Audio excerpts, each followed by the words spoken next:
Hello, and welcome back to Chasing Masculinity. Today, I want to just do another solo episode and talk about something that I think genuinely is becoming more and more relevant to serious lifters, and that is the rise of the home gym and whether or not home gyms are even worth it, or are they becoming the new meta for fitness and strength and personal training. Over the last several years, gym culture has changed dramatically. Most people are now training in these large commercial franchise gyms, and those smaller private gyms are disappearing. Cities are becoming more crowded, memberships are becoming more expensive. The overall experience of going to the gym just doesn't really feel the same as it used to. For a lot of people, the convenience, the culture, the simplicity that once made commercial gyms appealing is starting to disappear. At the same time, more and more people are deciding to build home gyms. Some are doing it for convenience, for privacy, to save time, and others simply because they want more control over that coveted training environment. But building a home gym also comes with its own trade-offs. It costs a lot of money up front. It takes up a ton of space, and it requires you to make a lot of sacrifices compared to just a fully equipped commercial gym. So, in this episode, I want to break down the problems that I've seen with modern gyms, why home gyms are becoming increasingly attractive, and then also the downsides of home gyms and how to realistically start building one if it's something that you are considering. I also want to talk about my current setup and what's been working well, what I still need, whether I think training at home is actually sustainable for long-term serious lifters, because as I alluded to a little while ago, I was building a home gym and it is now complete and I'm using it. So I am excited to talk about my personal experience into what home gyms have to offer. So with that, let's get into today's episode.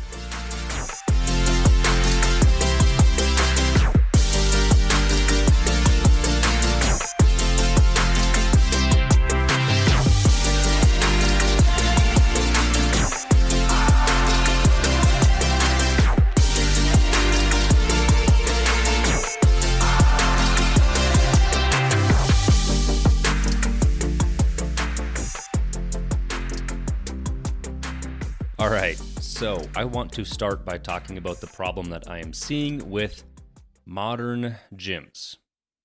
Now, I'm not saying that this is anti-commercial gym. That's pretty much exclusively where I've worked out. I've worked out across several of the main brands throughout the past 6 or 7 years. I've seen different states, different zip codes, different poverty levels of gyms and different brands and different franchises all across the spectrum. And commercial gyms absolutely have value, 100%. You have access to all the equipment. There's a community there. There's a really nice convenience for beginners. That's what Planet Fitness is entirely based on, is it's just convenient to walk in and use machines for the beginner lifter.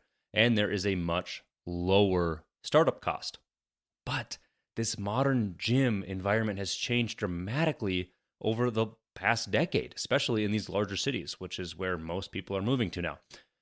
Are home gyms better for the long-term serious lifters? That's what I'm trying to get at here with this change in what the modern commercial gym has become. More and more people are beginning to think the answer is yes. So there's been a rise in this franchise commercial gym. That's where I think most people go to the gym. Modern gyms are no longer locally owned, and they are no longer a strength-focused. If you think of your stereotypical 80s golden era bodybuilder with Arnold and Tom Platz, the people who it's just pure iron and it's a gross gym and you're just working out and it's just owned by some guy. That's kind of disappeared. I'll talk more about that later. I'm just saying most people are not thinking that when you think of a gym. You're thinking of a 24-hour fitness or an anytime fitness. Something that's just a big franchise, low barrier to entry, standard gym. They are massive franchises. They are commercial fitness chains. They have this membership volume business. They only care about selling as much memberships as they physically can. They sign up as many people as possible. They keep these memberships recurring, and they just appeal to the broadest audience possible. I can't blame them. That is the most profitable way to go about owning a commercial gym. But the result is the gym becomes less about this training culture and more about this customer turnover. They want to sell memberships. They don't want you to actually show up. The old school private gyms were built around the lifters. What did the lifters actually want? The modern commercial gyms are just built around scalability. How can we do this to make the most money? Again, that's what commercial gyms should be doing. It's just that is a fault of their nature. But because they are so profitable, this has led to a death in the small private gym. The smaller independent gyms, the guy down the street that just owns a little warehouse, they're struggling to survive. Commercial chains can easily undercut their pricing. They can have massive marketing budgets, bigger facilities, more locations, more amenities. It's becoming increasingly difficult to find the serious training environments that you would think of if you think of a small locally owned gym. The tight-knit gym culture, the locally owned strength-oriented gyms. And when you do find them, they're really expensive and they often have limited availability, or they're really small, or you have to work out with a trainer and they can be very far away depending on where you live.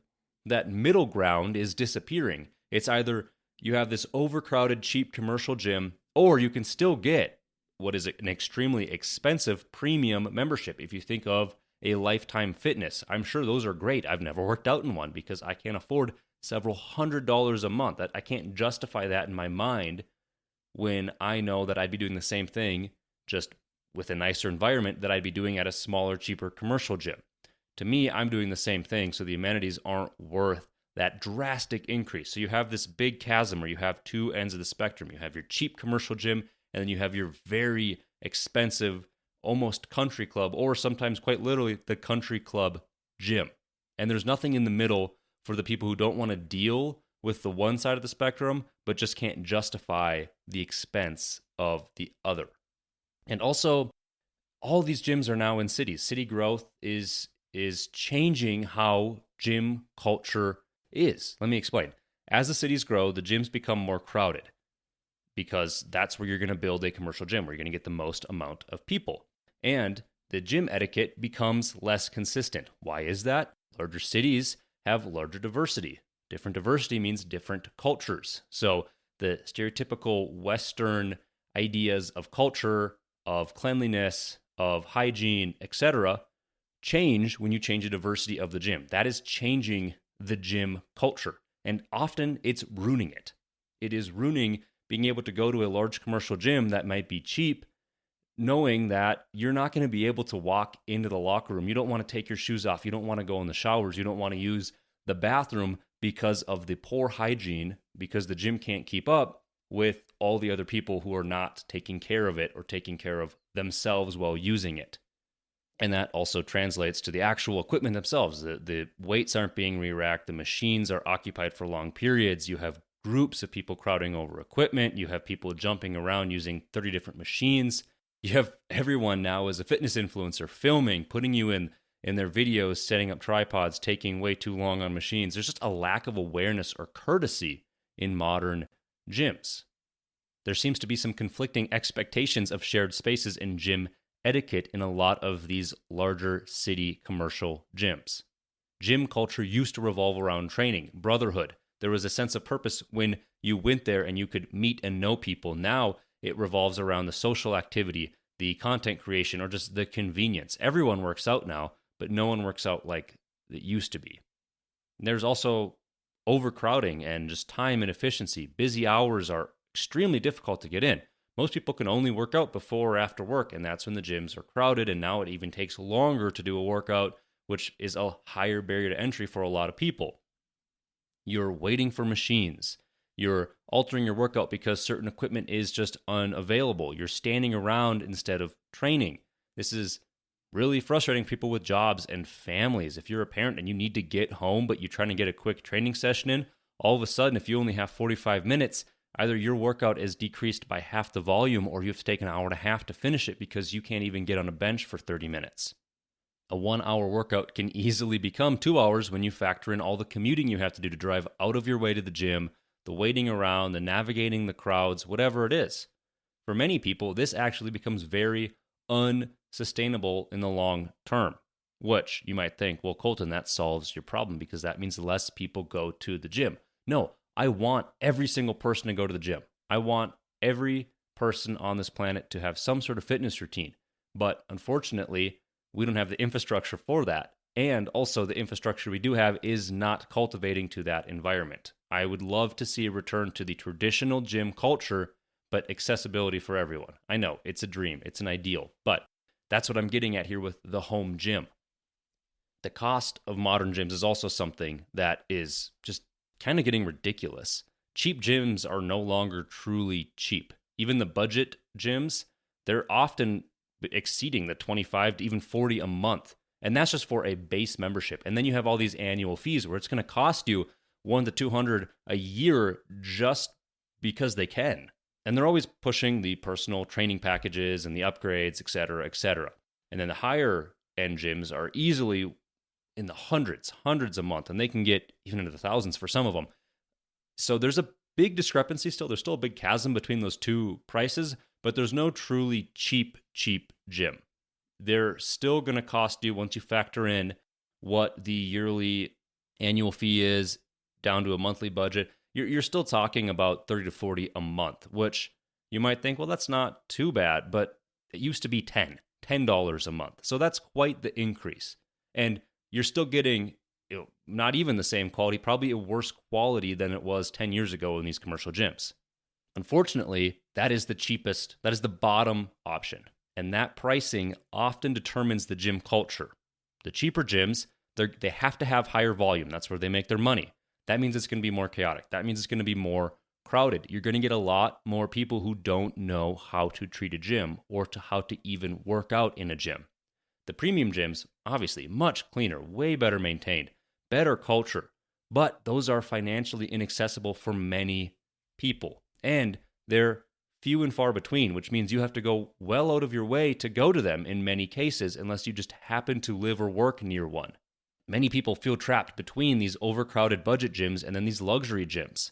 There's also some safety and environment concerns that I've seen, especially in these larger cities where a lot of these gyms now are.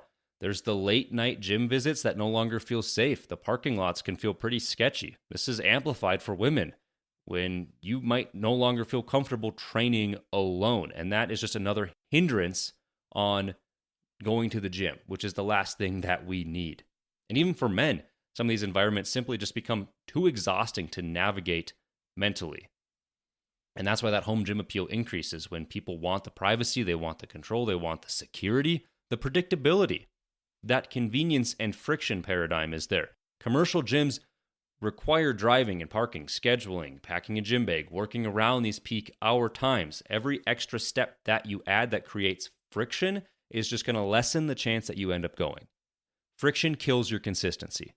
The home gym is going to reduce your travel time, obviously, your excuses, and any scheduling conflict, because you truly can work out whenever you have a break in the day. It is on you to determine that. You can't say, I can't justify sitting through an extra 30 minutes of traffic to go to the gym. It's not there anymore. It reduces the friction. That's why I think a lot more people are beginning to ask whether building a home gym is actually smarter for the long-term move. No, I want to talk about why the home gym can actually solve some of these problems. The biggest advantage here is just control. If you have a home gym, you have complete control over the equipment, the cleanliness, the music, the temperature, the lighting, the schedule, the gym culture and environment. That's all on you.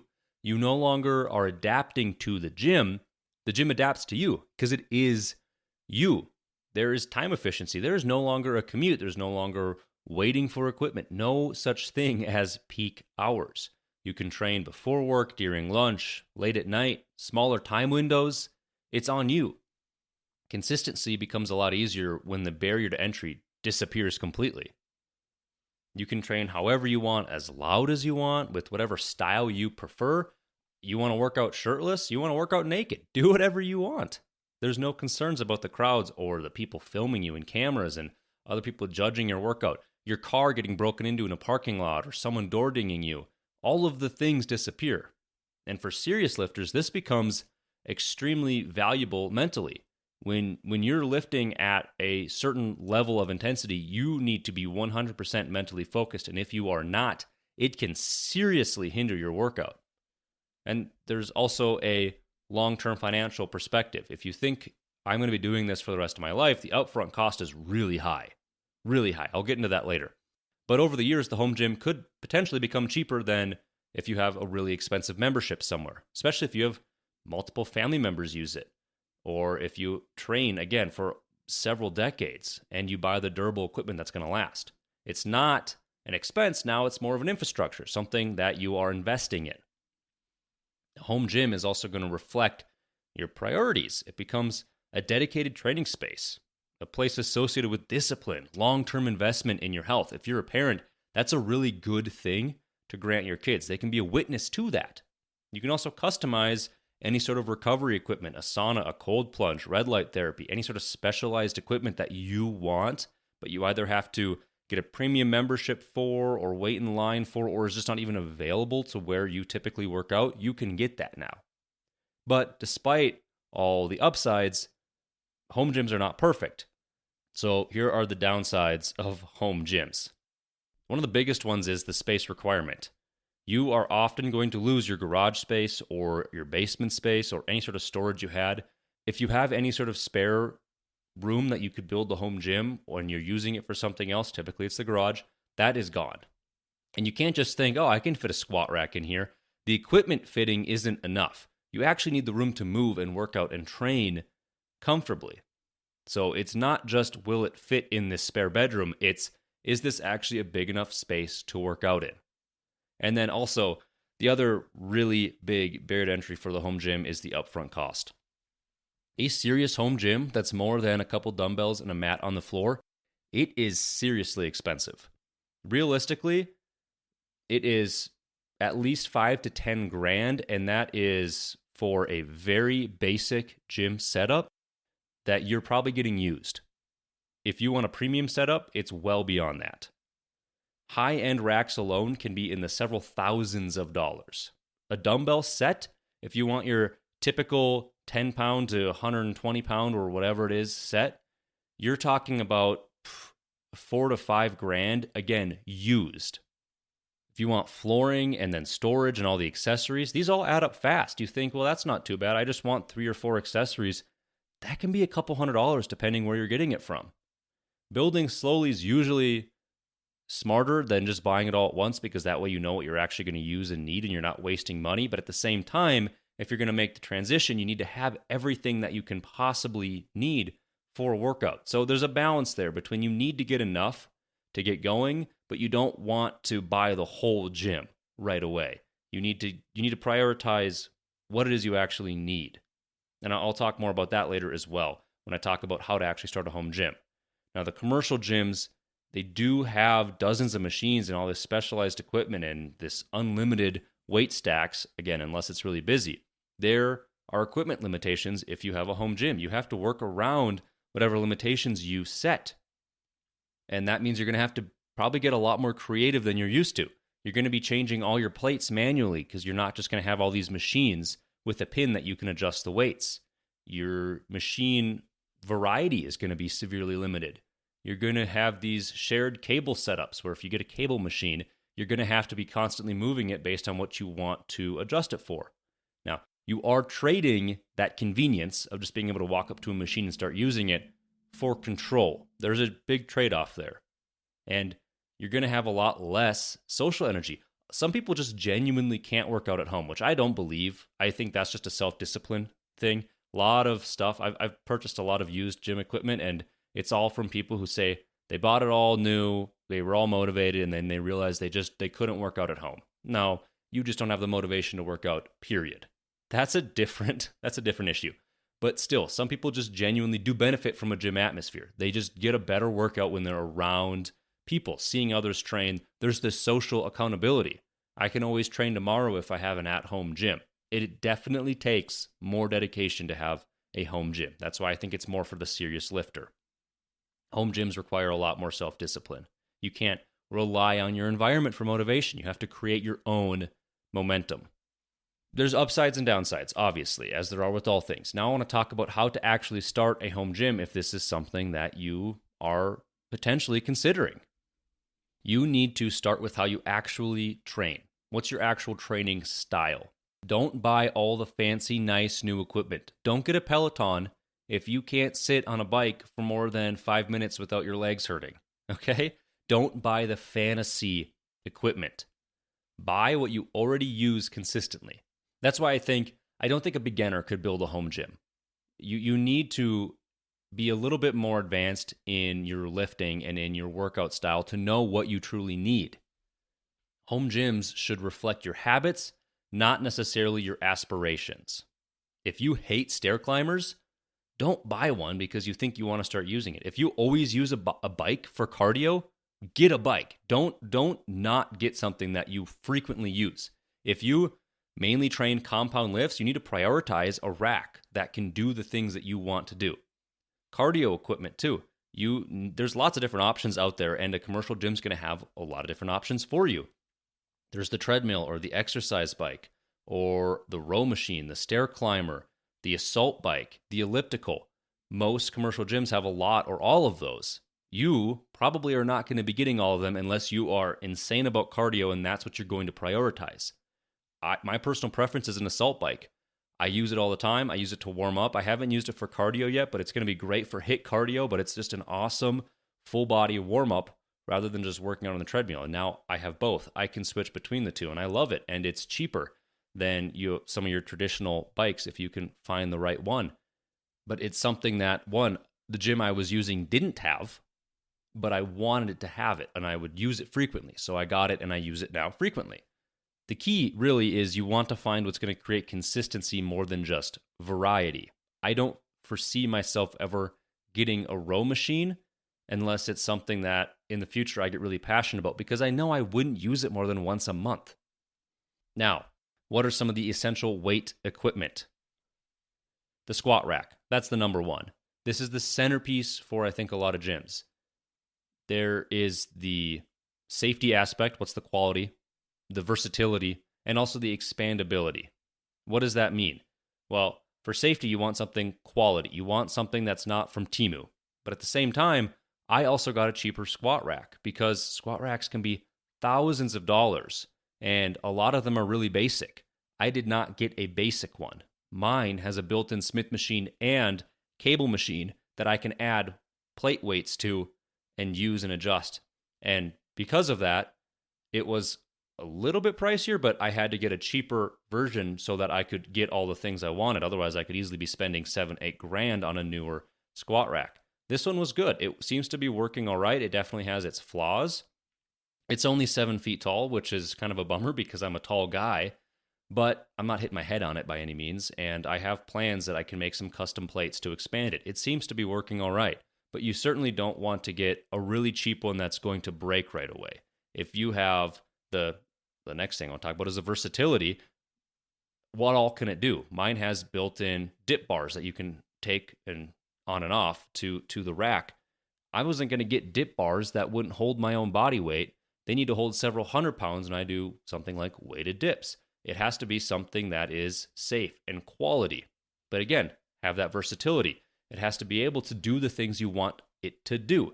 If all you're ever going to do is deadlift, squat, and bench, you don't need a crazy complicated squat rack. If you want to do all of the things and you want a Smith machine, which I used yesterday, and you want the power rack, which I used yesterday, and you want the cable machine, which I used yesterday, all of the things that you can use and switch up and get your most versatile lift, your most diverse function in, you need to prioritize that. Like I said, there are machines that have all three built in. The cable machine, where I chose to not have the weight stack already on because it adds an extra price. I would rather have to take on plates on and off myself, which adds more time, and I need to have more plates available, but that was a trade-off I was willing to make for the price. I wanted the Smith machine. I wanted then the power rack with all the different attachments. You have to prioritize what you're actually going to use. And then that's the expandability too.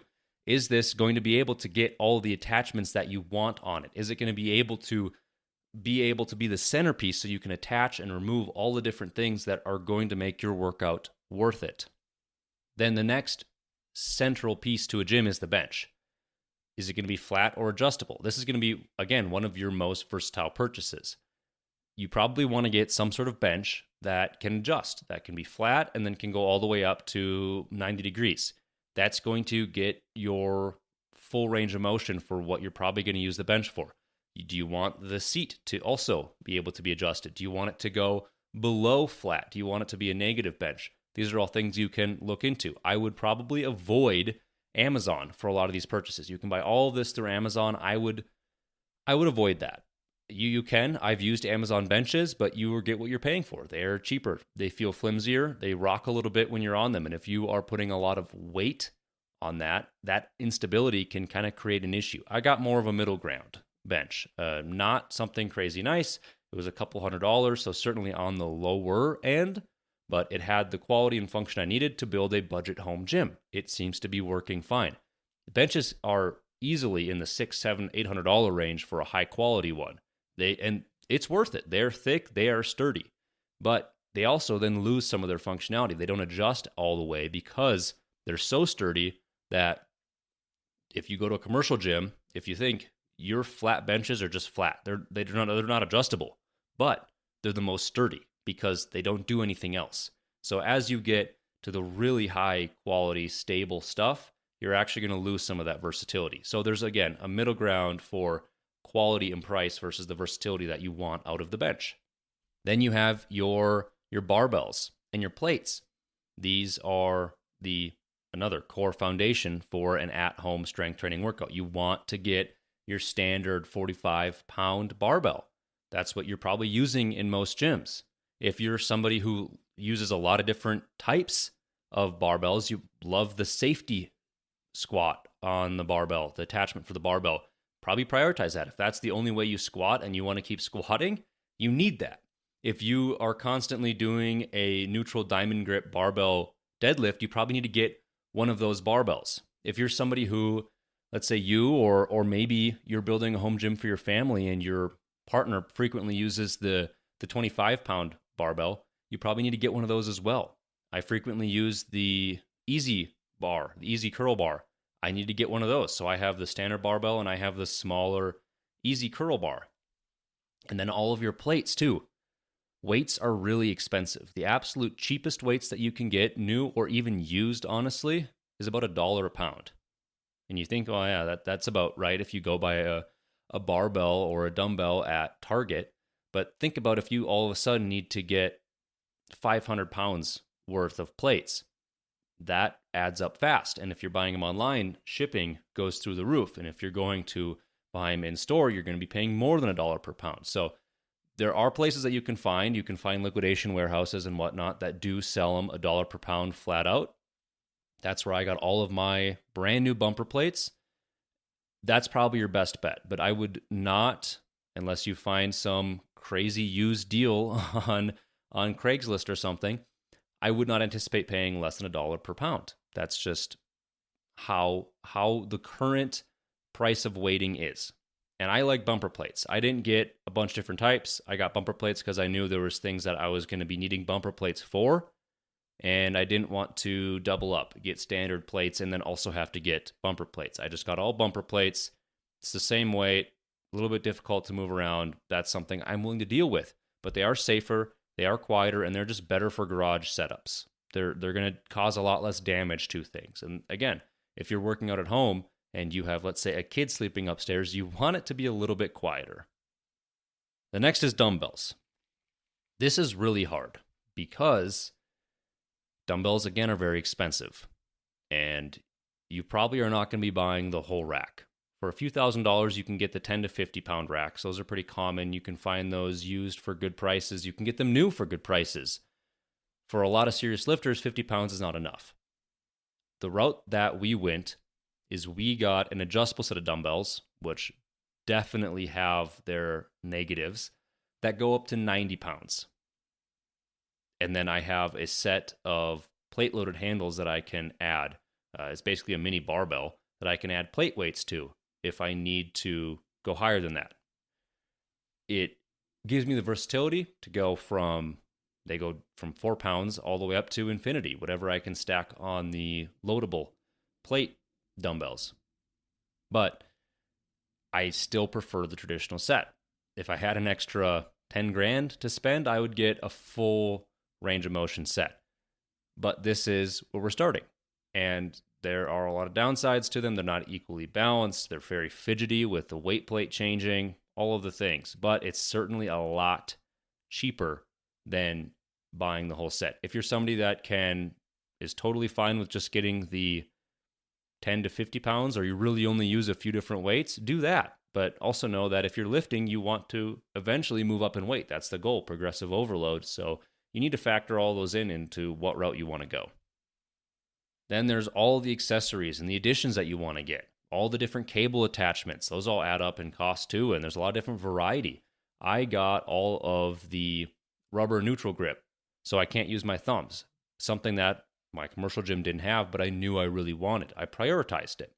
You want mirrors in your gym, all the floor mats, all the wall storage for all of the different weights. If you want bands or specialty bars, all the different things that if you use it frequently or you know you're going to use it frequently, you need to prioritize those. Organization also matters a lot more than people think.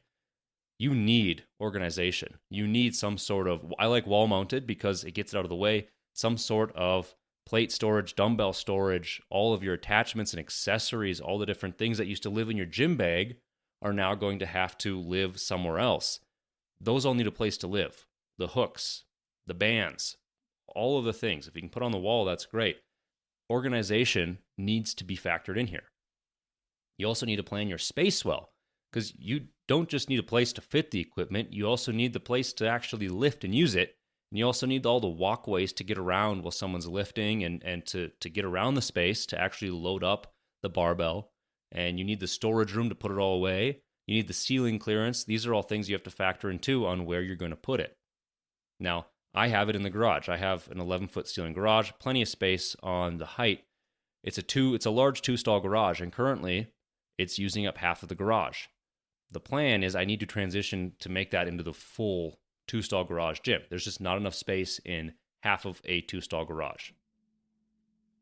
That is the reality of a lot of home gym setups is technically it works now, but I'm climbing over a bike to load up one side of the barbell. And on the other side, I'm stepping over my storage to load up the other side. It's limited space. So a 2-stall garage setup, which is very common for home gyms, is probably, if you're creating a serious home gym, the minimal amount of space that you're going to need. You're going to lose your garage space.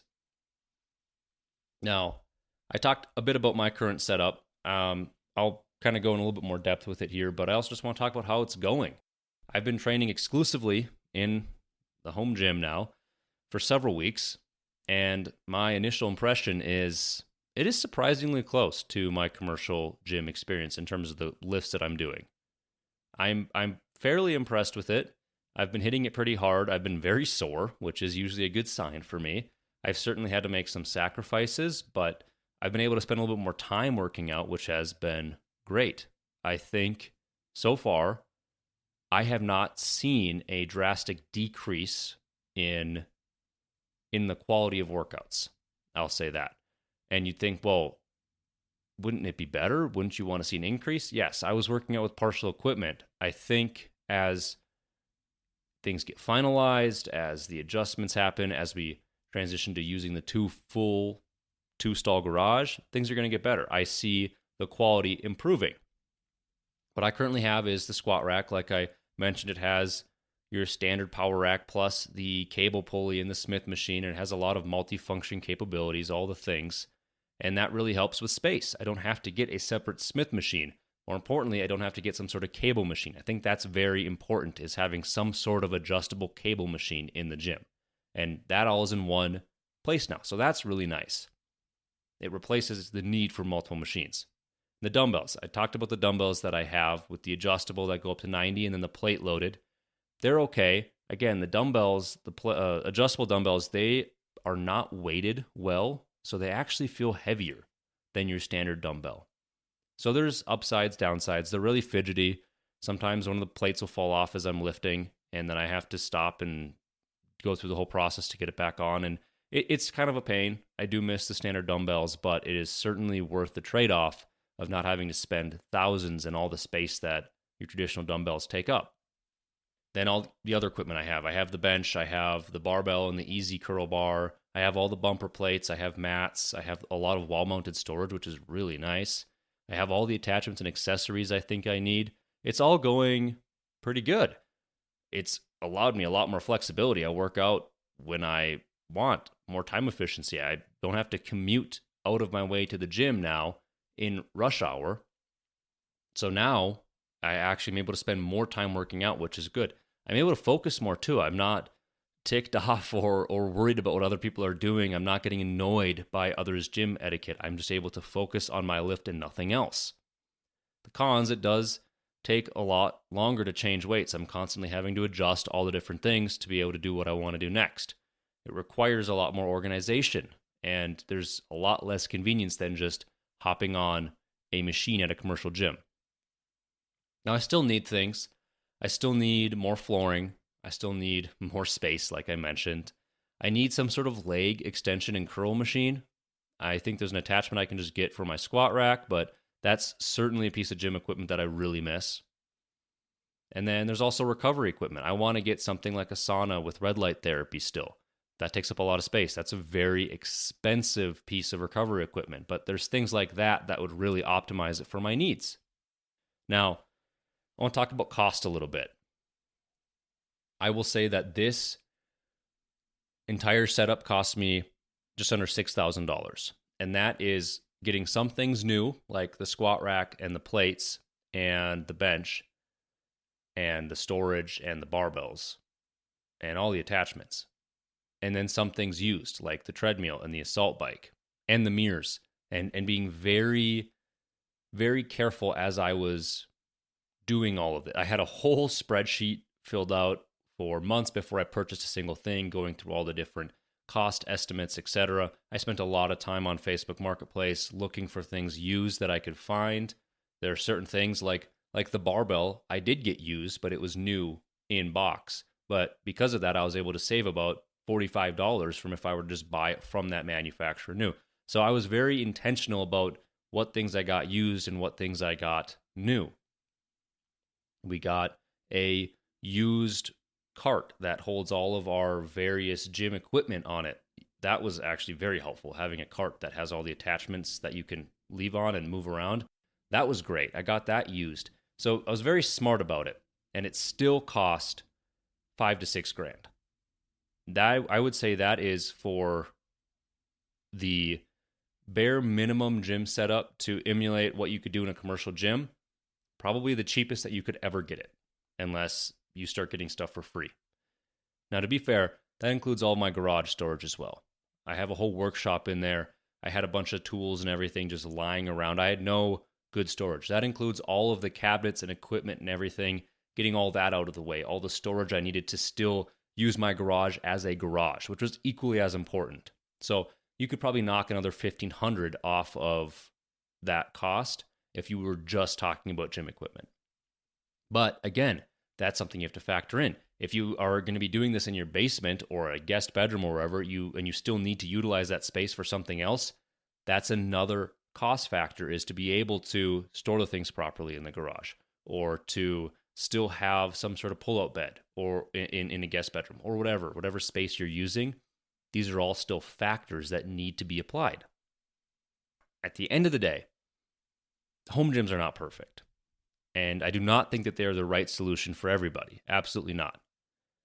Commercial gyms still have a ton of value, especially for beginners or people who just simply don't have the room or money, which is a big factor, to build a home gym, to have that set up. But I do think that the appeal for home gyms is only going to continue to grow as cities become more crowded and gym culture continues to shift, and people place a higher value on convenience and privacy and control over their environment, especially as a lot of people are moving into apartments. And if you have an apartment, a lot of new apartments have their own gym, which now voids the need for going to a commercial gym as well. So I see the need for commercial gyms actually decreasing with time. Now, what I've realized over the past several weeks training exclusively from home is that the consistency becomes significantly easier when you do remove that friction. When the gym is 10 feet away instead of 20 minutes away, it becomes a lot harder to justify skipping the training. Even with the trade-offs, the time savings and control over that environment have been huge positives for me. I also think that there's something really satisfying about slowly building your own space over time. It becomes less of a place that you visit and more of this investment into your long-term health, the discipline, and the lifestyle. Even if your setup is simple, having a dedicated space just to train, it can change your consistency and your relationship with fitness. And also, I can't wait for this to be a place where my entire family trains together, where my wife and my kids, we can all be in the same space and show our dedication for fitness and bodily health. The reality is that you don't need this perfect setup to be strong. You don't need a whole commercial gym just to yourself. You don't need every single machine or attachment. Most people would be surprised how far they can get with just a rack and a barbell and some weights, and then just using their consistency over time. If you've been thinking about building a home gym, I would start small, but you still need enough to get going. Buy what you can actually use, focus on building something sustainable rather than impressive or new or shiny, and just start and see where it leads. See if it's something that you can maintain over time. So thank you for listening to this episode of Chasing Masculinity. If you enjoyed it, make sure to leave a rating and review. Share this episode with someone who you think would also enjoy it. And as always, guys, keep chasing masculinity.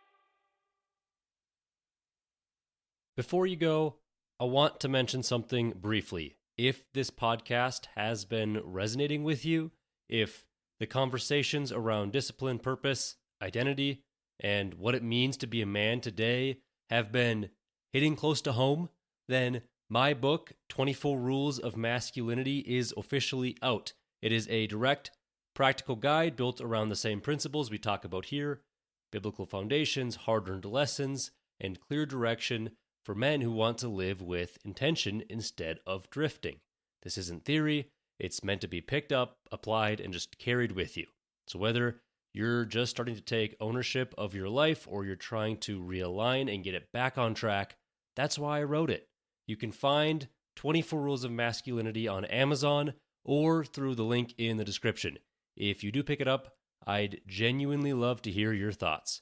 Thanks again for listening, and I'll see you in the next episode.